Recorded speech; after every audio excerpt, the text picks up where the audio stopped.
Well, he said, well, guys, today we're going to talk about RFK Jr. speaking on the removal of food dye.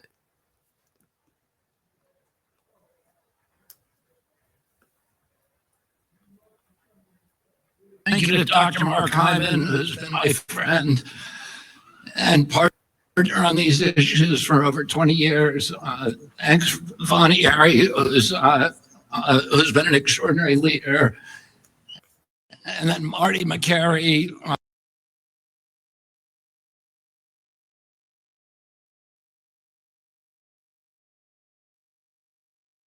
Thank you to Dr. Mark Hyman, who's been my friend and partner on these issues for over 20 years. Thanks, Vonnie Harry, who's been an extraordinary leader. And then Marty McCary. I'm so grateful that you agreed to join the administration. And Jay Bhattacharya, will you guys come up here and stand behind me? We have an amazing team at HHS. When my uncle was president in the 1960s, we had the healthiest people in the world. And one of the basic assumptions of our country was that because we were robust people, because we were vigorous, because we were tough, we had what my uncle called this beef jerky toughness that was responsible for our country being the land of the brave and the home of the free, the greatest industrial power in the world, the wealthiest country. We owned half the wealth on earth when my uncle was president, and part of that was because of the vigor of our society. And that's one of the reasons he started the Presidential Council on Physical Fitness, because he saw that he felt that Americans were getting soft and it was going to steal from us and erode all of our leadership, our moral authority, and our values, and our role as an exemplary nation. And since his death, we've had this extraordinary chronic disease epidemic.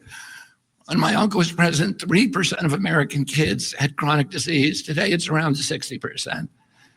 And these are a broad category, the ones that Marty mentioned, like ADHD, the neurological disorders, ADD, ADHD, speech delay, language delay, tics, Tourette syndrome, narcolepsy, ASD, and autism. All of these are injuries that I never heard of when I was a kid. They were not part of the nomenclature. They weren't part of the dialogue. There was zero spent in this country treating chronic disease when my uncle was president. Today, it's about $1.8 trillion annually. It's bankrupting our nation. 74% of American kids cannot qualify for military service. How are we going to maintain our global leadership with such a sick population? We have all these autoimmune diseases, these exotic diseases. And again, I never heard of juvenile diabetes, rheumatoid arthritis, lupus, Crohn's disease, and 100 others that were just unknown when I was a kid. I never knew anybody with a peanut allergy. I never knew anybody with a food allergy. Why do 5 of my 7 kids have allergies? I never knew of anybody who had eczema. I knew of a very small number of children who had asthma, but that has exploded as well today. And our fertility is dropping dramatically. Teenagers in this country today have the same testosterone levels as 68-year-old men. Our girls are reaching puberty 6 years early, from 10 to 14 years old. And this is existential for our country. And we have to address it. And one of the probably, when I met with, and I want to commend the food companies for working with us to achieve this agreement or this settlement. And when I went in a few months or about a month ago to meet with the food companies, I was talking with my staff about these petroleum-based dyes. And I said, if they want to add petroleum, if they want to eat petroleum, they ought to add it themselves at home. But they shouldn't be feeding it to the rest of us. And without our knowledge or consent. And unfortunately, we are going to we're going to get rid of the dyes, and then one by one, we're going to get rid of every ingredient and additive in school in food that we can legally address. One of the problems is I want y'all to look up and basically figure out what petroleum is used for majority of the time. Just think about it. At the industry, which all of these industries cast a dark shadow historically over this agency. And there's so many conflicts that we are now systematically eliminating. That has allowed them to suppress the science. There's shockingly few studies, even on food dyes, and on all these other all these other ingredients as well. And Jay Bhattacharya, who is here and who is running the director of NIH, is now narrowly targeting these kind of food additives for scientific study, so that one by one we can start eliminating them where they can. Where we can't, there's things that we'll never be able to eliminate, like sugar. And sugar is poison, and Americans need to know that. It is poisoning us. It's giving us a diabetes crisis. When I was a kid, I always say this: a typical pediatrician would see one case of diabetes in his lifetime. Today, it's 1 out of every 3 kids who walks through his office door. In our most recent study from NIH, 38% of American teens, it's half our adult population. This is existential. We are spending as much on mitochondrial disorders like diabetes as we spend on our military budget. We can't continue to exist like this. And the problem is industry is making money on keeping us sick. As Jay pointed out, ADHD is associated with all these behavioral disorders. But those disorders are treated not by changing our diet, but providing medications to treat our kids. And they get medicated, and that's the only solution. And, that is very much true. That is very much true. They don't give you things that would actually, or food diets that would actually change your mental disorder. They just throw medicine at you. They just basically throw medicine at you. I was talking with this lady who's a cancer patient, right? And she talked about how they don't really do anything but just throw more medication on you. And instead of doing that, she decided to take natural herbs.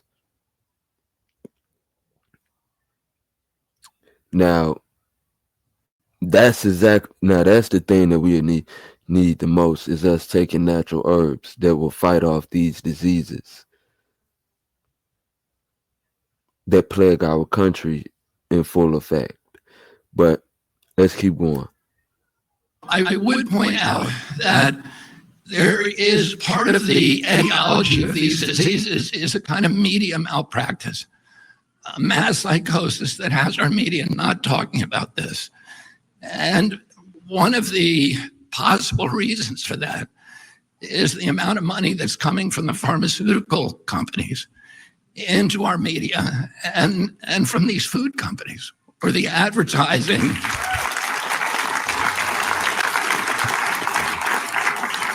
And the advertising has at least plays a factor. So that revenue, that extraordinary revenue stream, in disabling their capacity or their inclination for skepticism and for critical thinking. So Americans don't know what they're eating, and they don't know the implications of those things.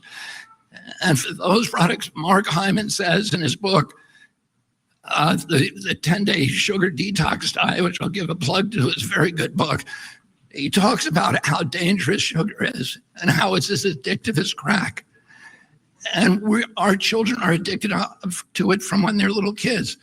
Our agency recommends, I think, a huge amount of sugar for kids from when they're born. And it's hurting them, and it's addicting them, and it's changing their taste buds so that they crave it. and it's disabling our population. So for those ingredients that we can't ban legally, we're going to start informing Americans about what they're eating. And we're going to try to work with Congress and the White House to make sure that we have adequate labeling so mothers who go into the grocery stores know what is good for their children and what is not. I want to say one other thing about the moms. When I went and spoke for the first time, and I met with the heads of all the food industry companies, one of the things that they said to us is that the worst thing for us is if we have a patchwork of legislation in all these different states, because then we're not capable of marketing nationally distributed products, because we're going to have different regulations in every state.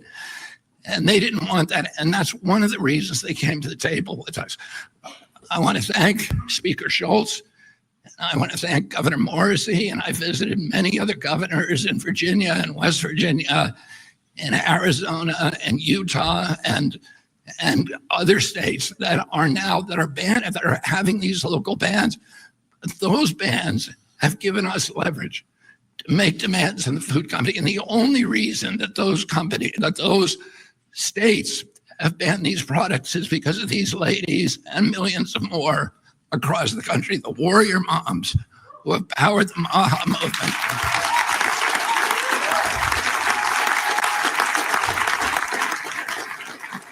And I just want to urge all of you, it's not the time to stop. It's the time to redouble your efforts, because we have them on the run now.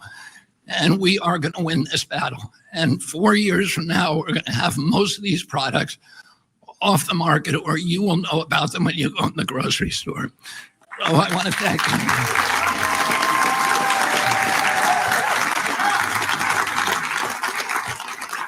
And then finally, and most importantly, I want to thank President Trump. President Trump often, says that he's going to make America great again. But he knows that he cannot make our country great again if our country is weak, if we're not healthy, if we don't have vigor, if we're not a robust people. He says that he's going to restore the American dream. And a healthy person has 1,000 dreams. The sick person only has one. And right now, there's 60% of the people in this country who have only one dream: if they can make it through a day without pain, with energy, without having to take medications. And we are going to change that for our country. And I want to thank the moms and thank President Trump for his confidence in my leadership and for allowing me to surround myself with such an extraordinary team of scientists who are going to restore transparency to this agency. We're going to do replicated science. We're going to restore gold standard science so we know what's in our food and we can eliminate it. Thank you all very much.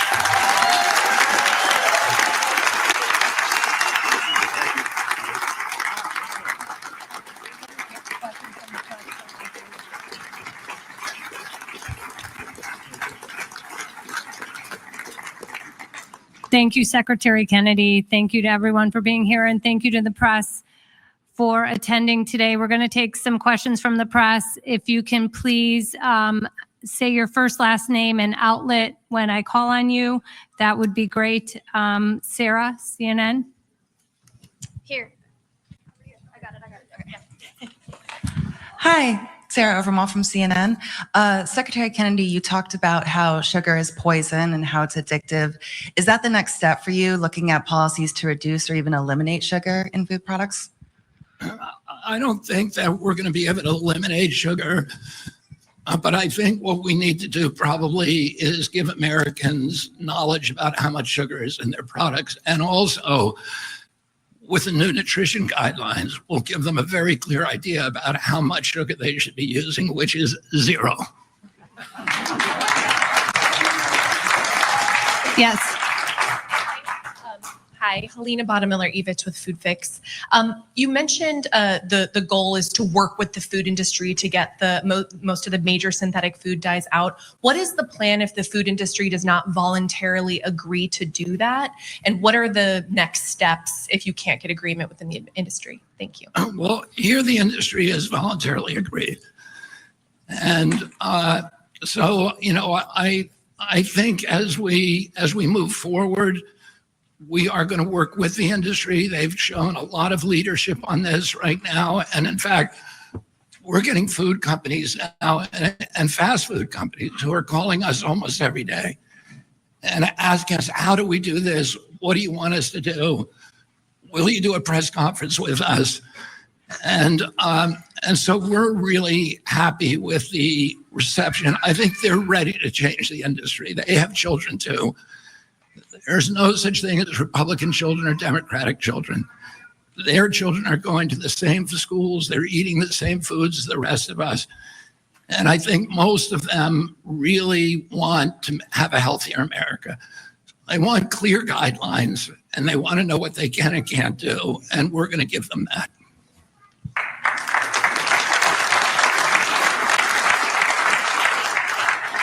Yes. Hi, Margaret Manto with Notice. I'm wondering if there's any pharmaceutical additives that you'd like to eliminate.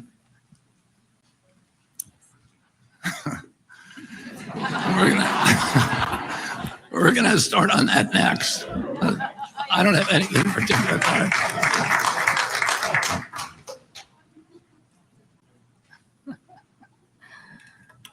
Yes, in the white. Hi, Emily Kopp, Daily Caller. When will HHS FOIA offices be restored? This is important for many of your stated priorities, adverse events, food. We're working to restore all of them. What? FOIA. Oh, when is our FOIA? A lot of the FOIA offices were eliminated by those. We're restoring all the FOIA offices. And we're going to make it much easier for people to get the information. We're going to try to post as much as we can. We're going to start a website with all former FOIA requests and the documents that were produced so people don't have to do it again and again. And we're going to try to get as close as we can to total transparency in this agency. I spent a lot of years litigating under FOIA. And I experienced the frustration of going year after year and being stonewalled by the agencies. A lot of the people who are in HHS right now come from that background. So we all understand how important it is to have, clear communications. The papers that we produce in this agency do not belong to us. They belong to the American people, and we need to be honest with them. And let me just answer the question before you about the drugs and the pharmaceutical products and the additives to the pharmaceutical products. Right now, Jay Bhattacharya is working is assembling teams all over the country of scientists at universities and research centers to look at all of those products so that we can have, one of the problems is we don't have good science on everything. And we need to have science before we take policy action. And that science has been suppressed systematically for decades because of the conflicts in this agency. We're going to remove those conflicts. We're doing the science, already doing it. And we'll be announcing a series of grant opportunities this summer on all of these different ingredients. And we're going to have good information for the American public, and then we will take appropriate action. Ashley. Ashley DeMello with Fox News Digital. Will there be a way for Americans to identify products that are complying with this phase out, such as labeling or? We're looking at labeling. Labeling, we have to go to Congress for. But one of the things that we're going to do is we're going to post all the information we have about every additive on an open source website so that, and we're going to encourage companies that develop apps. There are a number of other apps out there today, like Yucca is one, but there are a number of others. I use Yucca, and my wife used it in our home. Those apps, then you can use, those companies will develop apps in the private marketplace so that mothers can go in, they can scan a barcode of every product in their grocery store, and they can know what's in it and what's not. Thank you. Jan? So, Secretary Kennedy, you have a lot of issues on the MAHA agenda, obviously. And I'm very curious if you could share some of the logic of choosing, for example, autism and food dyes and things as some of the kind of inaugural issues that you're coming forward with. I would say, we're in a triage situation now, so we're choosing our priorities based upon the issues. Food dye is just a no-brainer. Nobody wants to eat petroleum. Everybody knows there's enough science out there that we know it's terrible for you. That causes health problems, but also behavioral problems. And so we can act on that now. Anything that we can act on, we're going to act on immediately. Some stuff we need science for. We just need to do more science. But a lot of times you hear people say, oh, we're going to do more science on that, and then 10 years go by. That's not going to happen. President Trump wants dramatic change. President Trump wants dramatic change in the next 2 years, and we're going to deliver that for him. In terms of autism is a priority. We've gone from 1 in 10,000 now to 1 in 31, 1 in every 20 boys. This is 1,000 times more impactful to our country from an economic point of view, from a moral point of view, from just from the perspective of just our national well-being. That it has to be, it's costed by 2035. It's going to cost us, autism alone, just one of these chronic diseases will cost our country $1 trillion a year. We have to end that, and we have to end that because the children and the families are suffering so terribly. So that has been a priority for me for 20 years, and it will continue to be a priority, and we are going to find the answer very, very quickly, and we're going to eliminate the exposures that are causing it. Yes.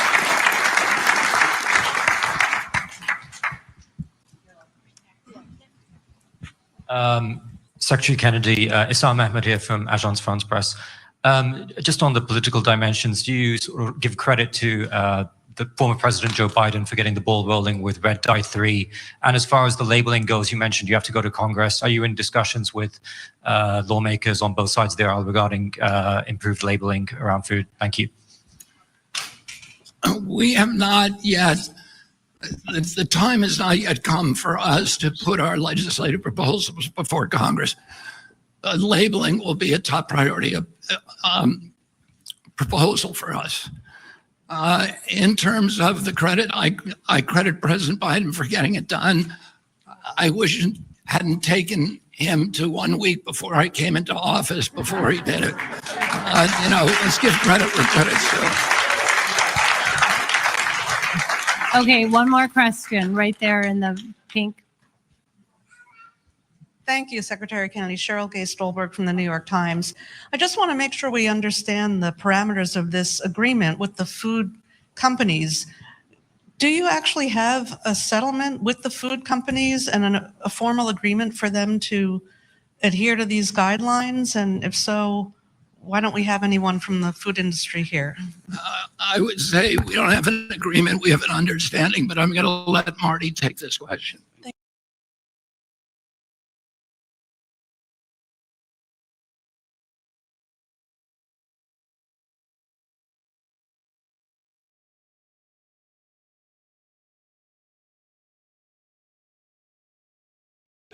It's just a question of woman.